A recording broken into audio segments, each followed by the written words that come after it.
बिस्मिल्लाहिर्रहमानिर्रहीम। मैट्रिक और ninth class की हमारी उर्दू की क्लास है आज। और आज की क्लास का हमारा टॉपिक है गर्मी की शिद्दत। ये नज्म है गर्मी की शिद्दत, जो कि आपके रेड्यूस सिलेबस में भी शामिल की गई है। और इसके जो शायर हैं वो मीर अनीस हैं। मीर अनीस जो है वो इसके शायर। और मीर अनीस जो है वो उर्दू शायरी में बड़ा अपना मकाम रखते हैं, बिलखुसूस मरसिया निगारी में। मरसिया निगारी किसे कहते हैं?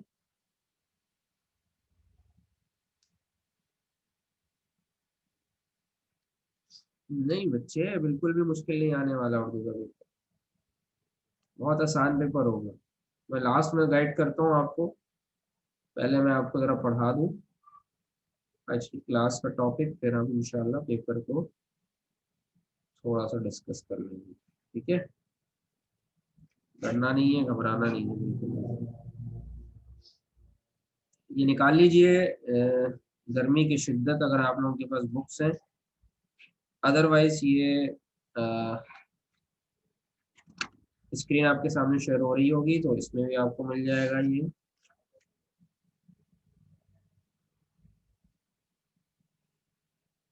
देखिए, नाम से ही मालूम हो रहा है कि ये किसी ऐसी जगह से मुतालिक लिखा गया है कि जहाँ बहुत ज्यादा गर्मी थी और बहुत ज्यादा गर्मी की शिद्दत थी, तपिश थी। तो मीर अनीस जो है, जैसा कि मैंने आपको बताया बेटा, ये मरसिया निगारी में बहुत ही बड़ा नाम है और बहुत ही मशहूर नाम है। मीर अनीस जो थे वो मरसिया लिखा करते थे। मरसिया किसे कहते हैं कि जो गमज़दा शायरी होती है, या किसी के इंतकाल पर या किसी के मरने के बाद उसकी शान में जो अशार लिखे जाते हैं, उसे हम मरसिया निगारी कहते हैं। तो इन्होंने मरसिया निगारी को जो है वो बहुत अजीम मर्तबा अता किया और बड़े ज़बरदस्त जो है वो मरसिए लिखे हैं।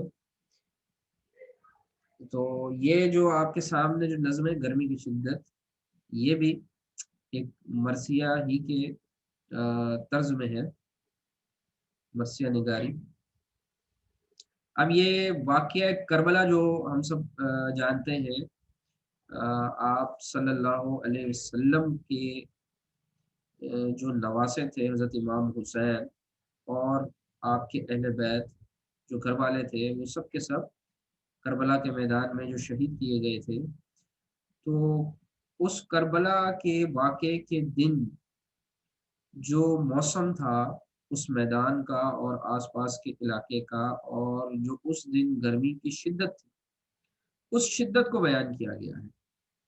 उस गर्मी की शिद्दत की वजह से जो घास फूस थी, जो पानी था, जो जानवर थे, जो परिंदे थे, वो सब के सब जो उस गर्मी की शिद्दत की वजह से उस मुसीबत में, उस कर्ब में मुब्तला थे, उनकी जो कैफियत थी, उसको बड़े ज़बरदस्त अंदाज में मीर अनीस ने जो है इस नज़्म में बयान किया। तो ये बेटा इसका एक खुलासा है। ठीक है, ये इसका एक समझ लें मरकज़ी ख़्याल है। और ये छोटा सा मरकज़ी ख़्याल हो गया, लेकिन आपको तो ख़ैर इन डिटेल इसका मरकज़ी ख़्याल लिखना होगा, जिस तरह आप लोग खुलासा लिखते हैं। हम लोग पढ़ते हैं,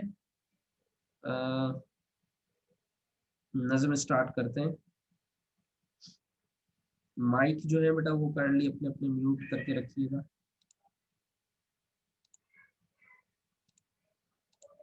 चलिए, देखिए, गर्मी की शिद्दत।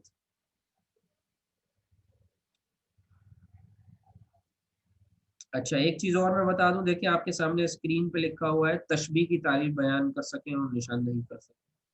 तशबीह किसे कहते हैं कि जब नज़म में किसी एक चीज को किसी दूसरी चीज की तरह बयान किया जाए, एक चीज को दूसरी चीज की का मिसल बताया जाए, मिसाल मिसाल दी जाए, उसके मिसल बताया जाए, उसकी तरह बताया जाए।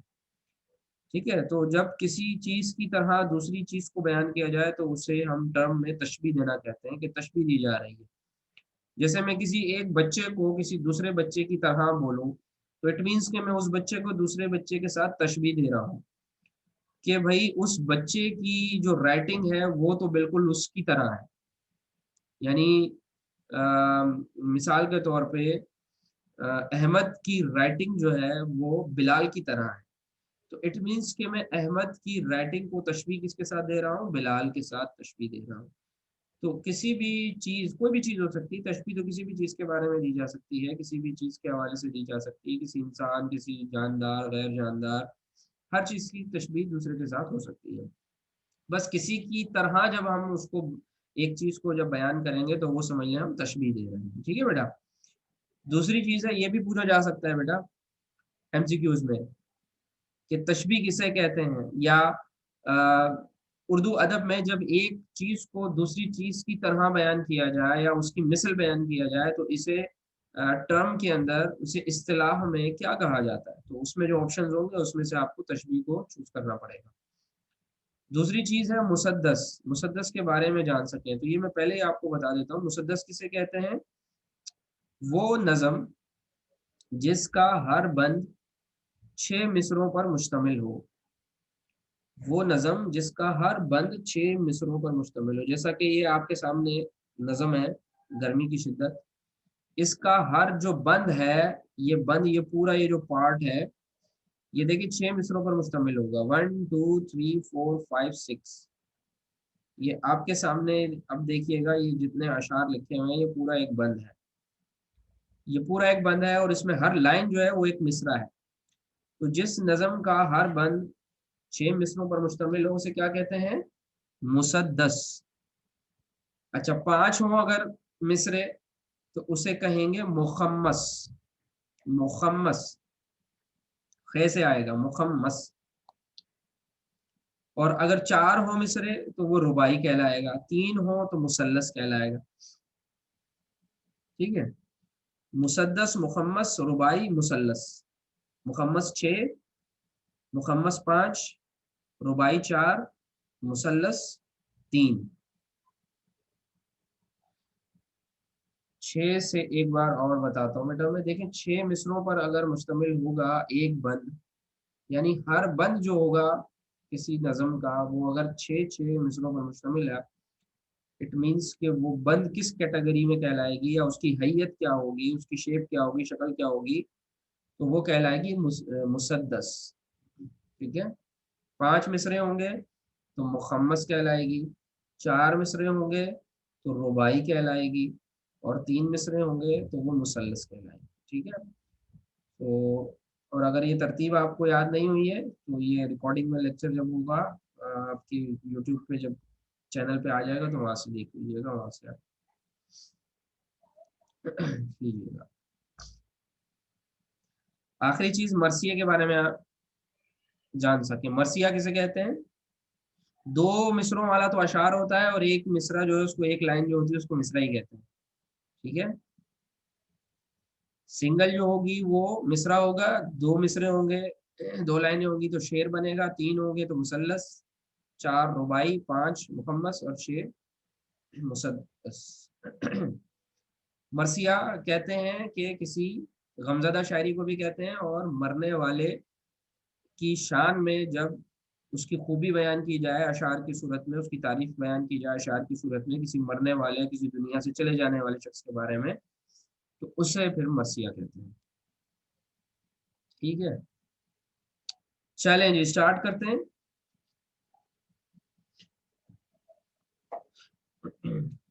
मीनिंग्स लिखते रहिएगा साथ में अपनी किताब के ऊपर। देखिए कहते हैं कि वो लोग, वो लू, लाम और वो लू, लू वो जो गर्मियों में चलती है ना गर्म हवा, उससे कहा जा रहा है। वो लू, वो आफताब की हिद्दत। हिद्दत कहते हैं गर्मी को, तपिश को। और आफताब किसे कहते हैं, सूरज को। वो लू, वो आफताब की हिद्दत, वो ताब तब। ताब तब किसे कहते हैं,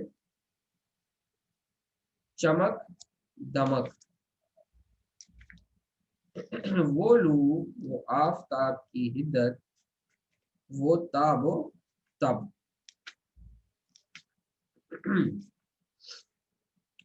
काला था रंग धूप से दिन का मिसाल शब।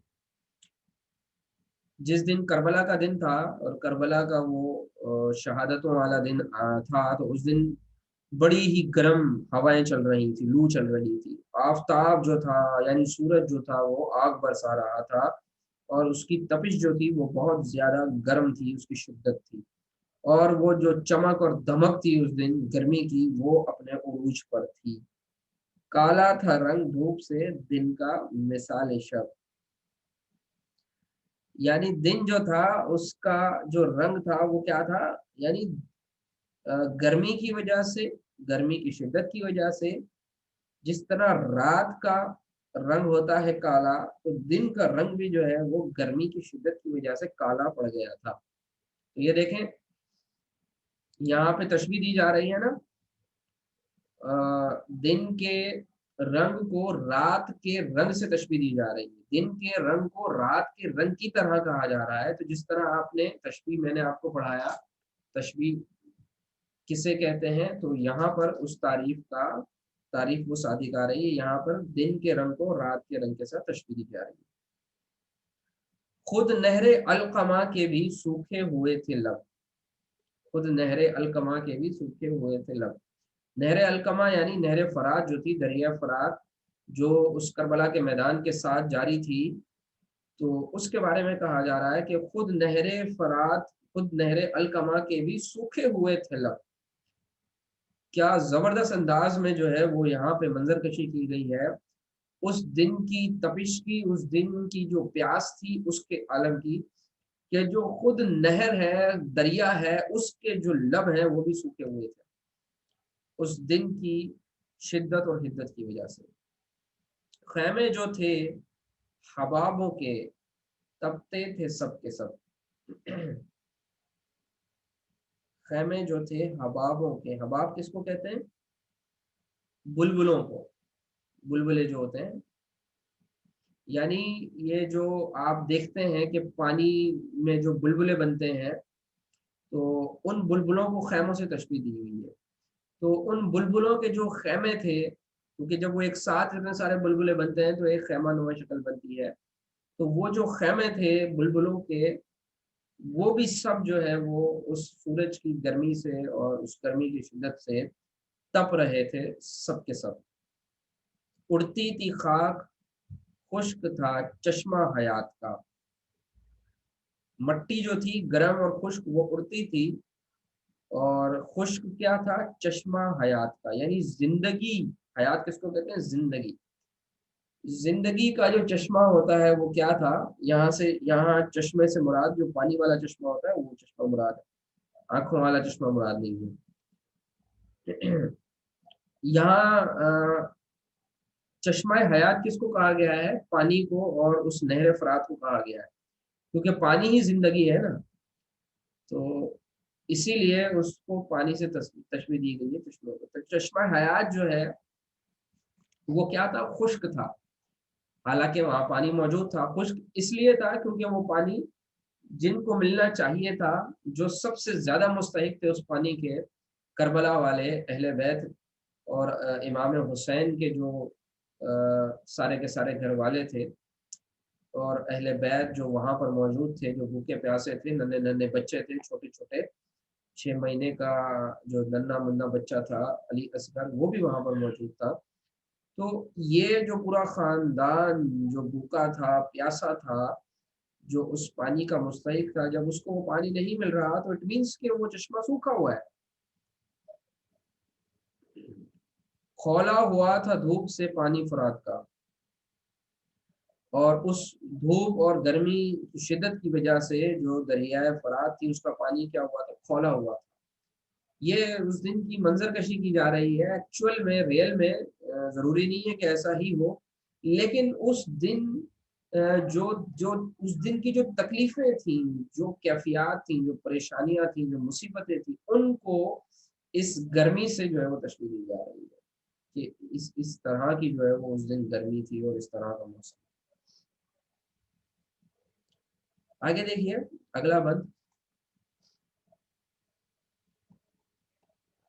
समझ आ रहा है बेटा, यहाँ तक क्लियर है।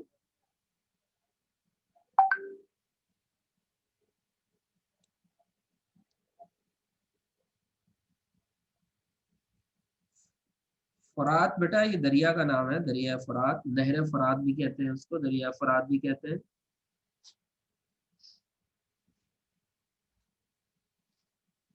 जो करबला के मैदान में, करबला का जो मैदान है उसके साथ साथ चलती है वो नहर, और उस नहर पर पाबंदी थी कि वो कोई भी हजरत इमाम हुसैन का जो घर वाला है वो पानी नहीं पी सकता था वहां से। अगला बंद देखिए, आबे रवा से मुंह न उठाते थे जानवर, जंगल में छुपते फिरते थे तायर इधर उधर। आबे रवा,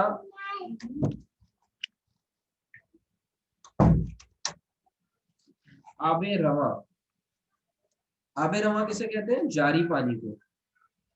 आबे रवा से मुंह न उठाते थे जानवर, ये उन जानवरों की बात हो रही है कि जो जानवर पानी और खुशकी के पास होते हैं और पानी पीते हैं, तो उनकी बात हो रही है कि वो इतनी प्यास थी, इतनी शिद्दत थी गर्मी की, और प्यास इतनी थी कि वो उस जारी पानी से अपना मुंह ही नहीं उठाते थे, मतलब पानी ही पीते रहते थे, और उनको मुंह उठाने का भी मौका नहीं मिलता था, इतनी शिद्दत की प्यास लगी होती थी।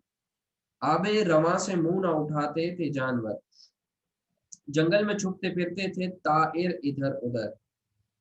तायर कहते हैं परिंदों को, उड़ने वाली जो चीज होती है उसको तायर कहते हैं, इसीलिए तायर से बना है लफ्ज तैयारा। तैयारा लफ्ज सुना है ना आपने? जो उड़ने वाला ऑब्जेक्ट होता है उसको तायर कहते हैं, तो परिंदों को भी तायर कहा जाता है। और इसी तरह जो एयरपोर्ट होता है उसको मतार कहा जाता है, उड़ने की जगह, जहां से उड़ने वाला होता है, यानी जो जहाज होता है एरोप्लेन, वो जहां से उड़ता है एयरपोर्ट, उस जगह को मतार कहते हैं, मतार। ये जो लोग अरब कंट्रीज वगैरह जाते हैं या किसी का आना जाना हुआ हो, तो वहाँ एयरपोर्ट्स के ऊपर देखेंगे आपके मतार लिखा होता है। तो तायर परिंदों को कहते हैं। जंगल में छुपते फिरते थे तायर इधर उधर, गर्मी इतनी थी, शिद्दत इतनी थी, उस गर्मी की वजह से जंगल में जो जानवर थे वो सब छुपते फिरते थे कि हमें कहीं सुकून की कोई जगह मिल जाए। मरदुम थे सात परिंदों के अंदर अरक में तर, सॉरी, मरदुम थे सात पर्दों के अंदर अर्क में तर। मरदुम इंसान को कहते हैं बेटा, आपने लफ्ज सुना होगा मर्दम शुमारी, लफ्ज सुना है ये मर्दम, वैसे तो मर्दम उसको बोलते हैं, लेकिन उसका सही प्रोनाउंसिएशन क्या है? मर्दुम। जी, मर्दम शुमारी, यानी इंसानों को गिनते हैं ना उसमें मर्दम शुमारी में।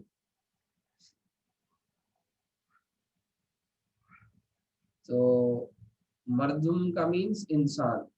जो इंसान थे वो उस दिन की गर्मी की वजह से सात पर्दों, मतलब ये तशबीह दी जा रही है कि इतनी गर्मी थी, पॉपुलेशन के लिए यूज होता है ये वर्ड जी, बिल्कुल ऐसा ही बेटा। पॉपुलेशन, जो आप पॉपुलेशन की जो काउंटिंग करते हैं तो उसके लिए ये लफ्ज इस्तेमाल होता है मर्दुम। इंसान जो थे वो उस दिन अ, गर्मी की उस शिद्दत की बिना पर, मिसाल दी जा रही है कि सात पर्दों के अंदर भी, मतलब इतना वो छुप रहे थे और गर्मी की शिद्दत से बच रहे थे, उसके बावजूद भी वो अर्क किसको कहते हैं? पसीने को कहते हैं, पसीने में तरबतर थे। मर्दों के साथ पर्दों के अंदर अर्क में तर, यानी पसीने में तरबतर थे इंसान जो थे। खस खानाए मिजा से निकलती न थी नजर। खस खानाए मिजा किसे कहते हैं? खस खानाए मिजा, आंख की पलक, लिखा हुआ भी है सामने देखिए। तो ये आंखों के ऊपर जो पलकें होती हैं उन्हें कहा जाता है खस खानाए मिजा। तो इतनी ज्यादा गर्मी थी कि आंख भी जो है वो नहीं खुलती थी, कि इंसान आंख खोल के भी सामने देख सके सामने के मंजर को, इतनी गर्मी थी।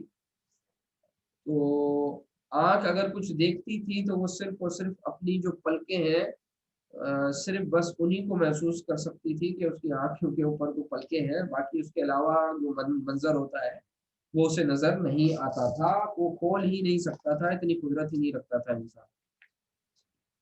गर आंख से निकल के ठहर जाए राह में, आंख नजर की बात हो रही है। अगर आंख से निकल के यानी पलकों के बाहर निकल के अगर वो मंजर को देखना चाहे, तो इस बात को इस तरह इस अंदाज में बयान किया जा रहा है कि अगर आंख से निकल कर ठहर जाए राह में, कहीं राह में कोई मंजर देखने लगे आपकी नजर, तो फिर क्या होगा? उस गर्मी की शिद्दत की वजह से पड़ जाए लाख आबले पाए निगाह में। तो अगर कोई गलती से उस दिन अपनी आंख से देखने की कोशिश भी करता किसी मंजर को और राह में उसकी नजर रुकने की कोशिश करती, तो उस गर्मी की शिद्दत की वजह से उसकी जो नजर है, हालांकि नजर के कोई पाँव नहीं होते और ना ही नजर कहीं राह में ठहरती है, ये सब तशबीह दी जा रही है, बड़े जबरदस्त पैराए में जो है वो मंजर कशी की जा रही है कि फिर जो नजरों के पाँव है, उस नजरों के पाँव में लाख आबले पड़ जाए। आबले किसे कहते हैं? जो छाले जो पड़ जाते हैं ना, जैसे गरम गरम पानी अगर कहीं पे गिर जाए, किसी जगह पे लग जाए, या गरम गरम देगची लग जाए, या इस तरह का कुछ गरम लग जाए, तो उस जगह पे छाला पड़ जाता है। तो उस छाले को ही आबला या आबलों कहा जाता है। तो अगर नजर जो है उसने ये गुस्ताखी कर दी उस दिन, उस गर्मी की शिद्दत की वजह से उसने देखने की कोशिश की बाहर, पलकों से बाहर झांकने की, या राह में आगे पीछे कहीं कुछ देखने की कोशिश की, तो फिर उस नजर के पैरों में आंवले पड़ जाएंगे उस गर्मी की शिद्दत की वजह से। बहुत ही जबरदस्त अंदाज में मंजर की शिक्ल दी है। अगला बंद देखिएगा।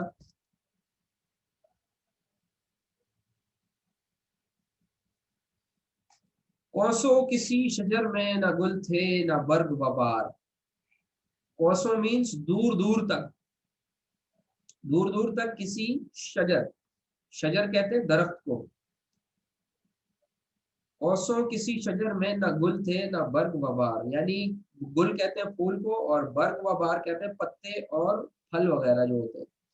तो दूर दूर तक किसी भी दरख्त में ना तो कोई फूल नजर आता था, ना ही कोई पत्ते नजर आते थे, और ना ही कोई फल नजर आते थे। इतनी शिद्दत की गर्मी पड़ी। एक एक नखल जल रहा था सूरत चना।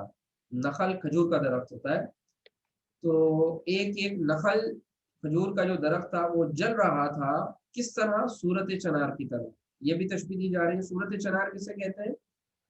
जो बगैर फल का दरख्त होता है, जो बिल्कुल सूखा हुआ होता है। बाज दरख्त जब बिल्कुल खत्म हो जाते हैं तो उसमें कुछ ना शाखें होती हैं ना पत्ते होते हैं, और बस सूखा हुआ एक कांटा होता है।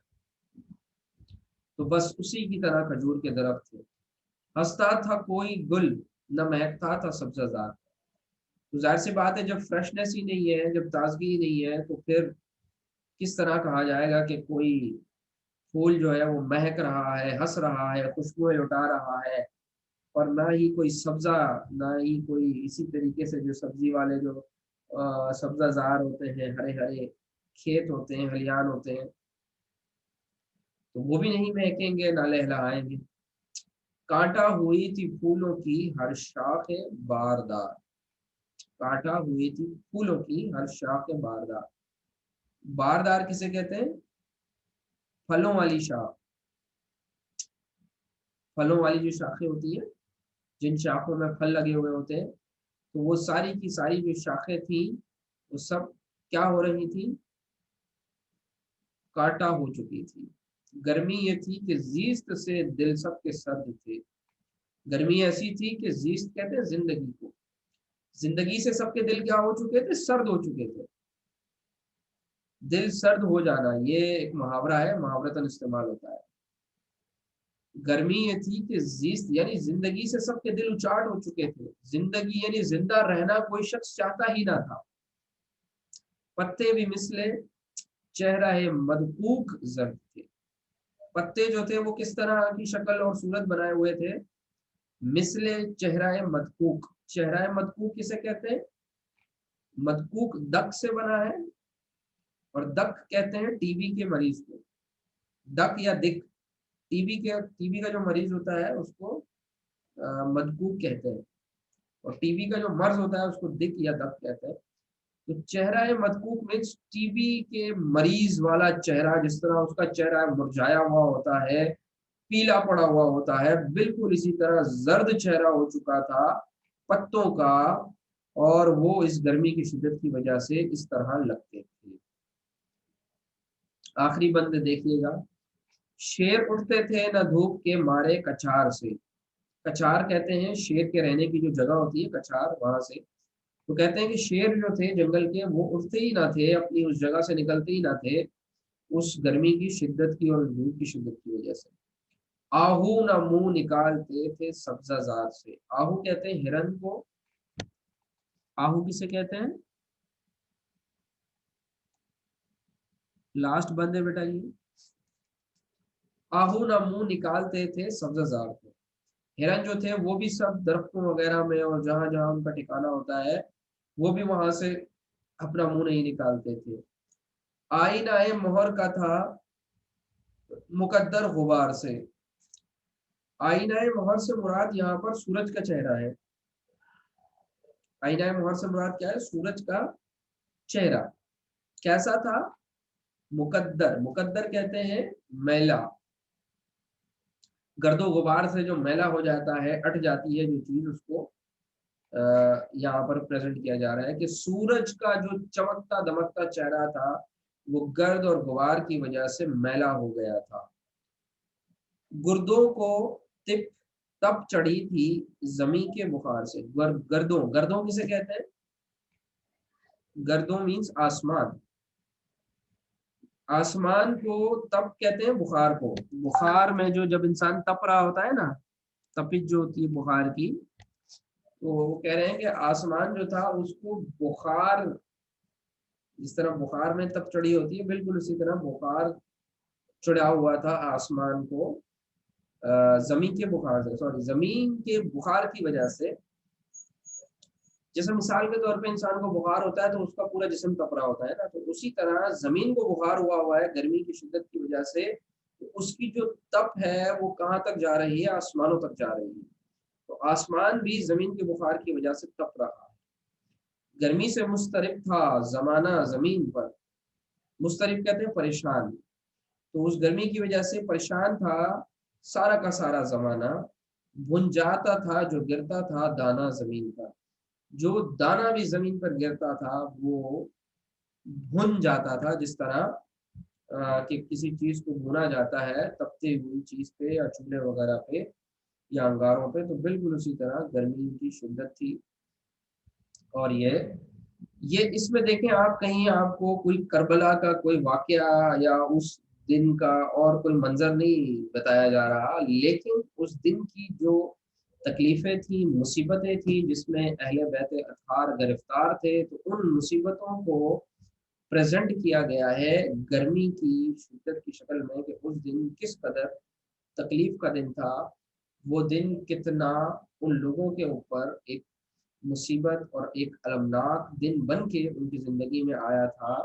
और ये वो दिन था कि जो शायद इंसानी आँख ने और चश्मे फलक ने और रूए ज़मीन ने कभी ऐसा दिन पहले ना कभी देखा था और ना उसके बाद कभी मुलाहिजा किया। मुस्तरिब, मुस्तरिब बेटा कहते हैं परेशानी को। अल्लाह अकबर। तो ये बड़े ही ज़बरदस्त अंदाज में शायर ने जो है वो बयान किया। इसके सवाल जवाब जो है वो देख लीजिए। इस नज़म की हैयत बताइए। हैयत किसे कहते हैं? हैयत शक्ल को कहते हैं, सूरत को कहते हैं। तो ये जो नज़म है, इसकी ये किस कैटेगरी से बिलोंग करती है? इसकी हैयत क्या है, आप लोग बताएंगे बेटे बच्चों?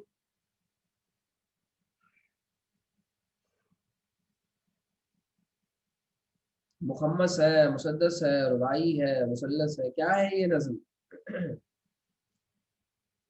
शुरू में बताया था आपको।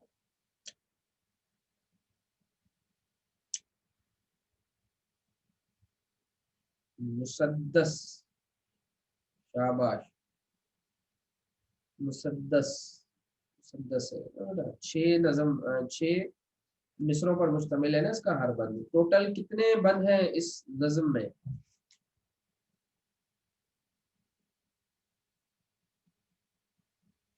टोटल कितने बंदों पर मुश्तमिल है ये नज्म?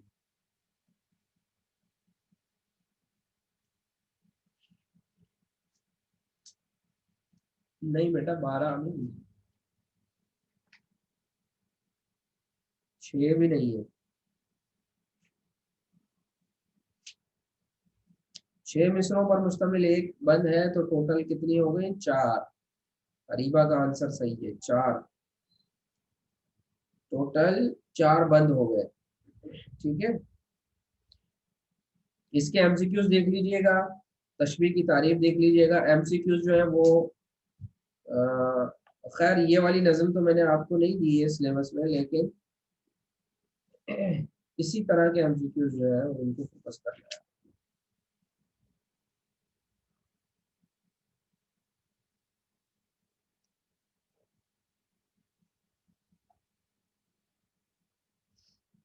अच्छा जी, तो इसका मरकजी ख्याल बेटा आप लोगों ने याद कर लेना है। उसमें से आंसर में जो आपके पास नोट्स वगैरह है उसमें से आप लोग याद कर लेंगे इसका मरकजी ख्याल।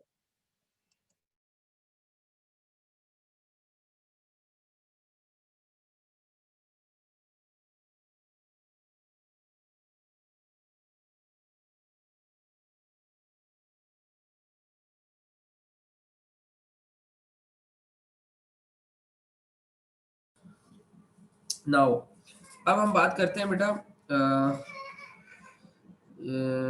पेपर के हवाले से। एमसीक्यूज बेस्ड ही होगा बेटा पूरा पेपर आपका, उर्दू का भी और इस्लामियात का भी। टोटल एमसीक्यूज आएंगे जी, 50 एमसीक्यूज होंगे। 60 मिनट दिए जाएंगे आपको, 1 घंटा होगा पूरा, उसमें आपको 50 एमसीक्यूज के आंसर करना है। हर एमसीक्यूज के 4 ऑप्शंस दिए जाएंगे आपको, और सही एमसीक्यू पे आप देखें आपको टिक मार्क लगाना है या अपने पास आंसर कॉपी में लिखना है, ये तो पेपर वाले दिन ही आपको पता चलेगा। लेकिन बहरहाल जो सही ऑप्शन है उसी को आपने, उसी का चॉइस करना है आपने। डबल डबल मार्किंग नहीं होनी चाहिए, या डबल डबल आंसर नहीं होना चाहिए, काटा पेटी नहीं होनी चाहिए। एग्जैक्ट आंसर लिखें। बाज बच्चे काट काट के दो दो तीन तीन दफा पूछ पूछ के लिख रहे होते हैं, कभी कोई लिख देंगे फिर काट के दूसरा लिख देंगे फिर तीसरा फिर चौथा, ऐसा नहीं होना चाहिए बिल्कुल भी। किस तरह के बेटा एमसीक्यूज आएंगे लास्ट क्लास में भी बताया था, मैं अब दोबारा बता रहा हूँ। सबसे पहले आपने मॉडल पेपर्स लेने हैं, उसमें से आपने देखने हैं कौन से एमसीक्यूज अहम आ सकते हैं। दूसरी चीज़, आपकी बुक जो है उर्दू की, उसमें आप देखिएगा लास्ट में हर चैप्टर के लास्ट में एमसीक्यूज दिए हुए हैं, वो एमसीक्यूज फॉलो करें आप, उसको तैयार करें, उसमें से ज़्यादातर एमसीक्यूज आएंगे। ठीक है, जो एमसीक्यूज आपके हर चैप्टर के लास्ट में दिए हुए हैं मश्क के अंदर जो मौजूद हैं एमसीक्यूज, उसमें से ज़्यादातर एमसीक्यूज आएंगे। इसके अलावा आपने जो चीज़ याद रखनी है या जो तैयार करनी है एमसीक्यूज के लिए, वो ये कि हर चैप्टर के राइटर का नाम आपको मालूम होना चाहिए।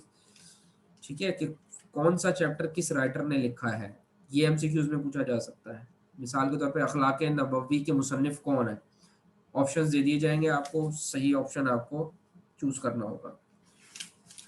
इसके अलावा चैप्टर्स के लास्ट में ये दिया हुआ है कि वो चैप्टर कहाँ से लिया गया है। मिसाल के तौर पे चैप्टर अखलाक नबवी लिया गया है सीरतुन नबी, किताब का नाम है सीरतुन नबी, उससे। तो ये हर चैप्टर के लास्ट में दिया हुआ होता है, छोटा सा ब्रैकेट बनाया हुआ होता है, उस ब्रैकेट में होता है माखूज अज। तो माखूज अज जो है ये पूछा जाएगा कि फलाना चैप्टर कहाँ से माखूज है, तो ये आपको पता होना चाहिए, यहाँ से आपका बन जाएगा। ठीक है, इसके अलावा आपको ये पता होना चाहिए कि कि जो चैप्टर आ रहा है वो किस कैटेगरी से बिलोंग करता है। मिसाल के तौर पे अखलाक नबवी के बारे में क्वेश्चन हो सकता है कि ये उर्दू अदब के किस किस्म से ताल्लुक़ रखता है। ये मजमून है, अफसाना है, ड्रामा है, तंज़ो मिज़ाह है, सफ़रनामा है, क्या है। शहीद चैप्टर जो आपके सिलेबस में शामिल किया गया है, ये चैप्टर क्या है, अफसाना है, ड्रामा है, मजमून है, सफ़रनामा है। ठीक है, चैप्टर जो शामिल किया गया है आपके सिलेबस में, तो वो किस कैटेगरी से बिलोंग करता है, अफसाना है, ड्रामा है, तंज़ो मिज़ाह है, क्या है। ठीक है, इस तरीके से आपके क्वेश्चंस होंगे। उसके अलावा जो आपकी शहीद ड्रामा है, बिल्कुल आपने तारीफें आपको मैंने लिखवाई थी, तारीफात लिखवाई थी मैंने आपको बेटा, हम किसे कहते हैं, नात किसे कहते हैं, इसी तरीके से मतला किसे कहते हैं, मक्ता किसे कहते हैं, काफिया, रदीफ, इन तारीफों के एमसीक्यूज आएंगे। पेपर 60 मार्क्स का नहीं है बेटा, 50 नंबर का है। 50 नंबर का है, 50 एमसीक्यूज होंगे, 60 मिनट होंगे आपके पास, ठीक है। अच्छा जी, तारीफें याद कर लेनी है, मतला, मक्ता, काफिया, रदीफ, और इसके अलावा और भी मैंने आपको तारीफें लिखवाई थी, हमद, नात, मरसिया, मजमून, उन तारीफात को देख लीजिएगा। और कुछ ग्रामर मैंने आपको करवाई थी, जुमला इसमिया, जुमला फेलिया, और मुरक्कब ताम, मुरक्कब नाकिस, ये देख लीजिएगा, इसके बारे में एमसीक्यूज आएंगे। और साबके और लाहके भी आप लोगों को मैंने करवा दिए थे, वो देख लीजिएगा, इसमें से भी एमसीक्यूज आएंगे। और हो सकता है एक आध सवाल आपका आए